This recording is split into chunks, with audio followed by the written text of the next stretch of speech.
Good morning friends. मु भारत माता जगत जननी धरित्री माता मु 130 कोटी लोकंकर माँ। दिन थिला इंग्रेज माने मो उपरे बहुत अत्याचार करथिले। महात्मा गांधी, सुभाष चंद्र बोस, जवाहरलाल नेहरू, शास्त्री जी, भगत सिंह, रानी लक्ष्मीबाई अनेक महान नेता माने इंग्रेज मान मते बंचाई थिले।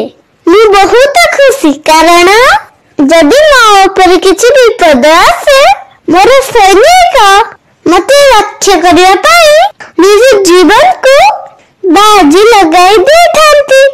सब धर्मर लोक एठारे मिलमिशि चलथांती। सेथिपाई तो मु गर्वित अनुभव करे।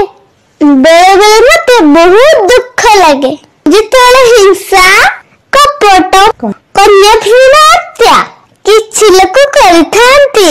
मु चाहे समस्त जाति धर्मर लोक मानकर एकत्रता। जय हिंद।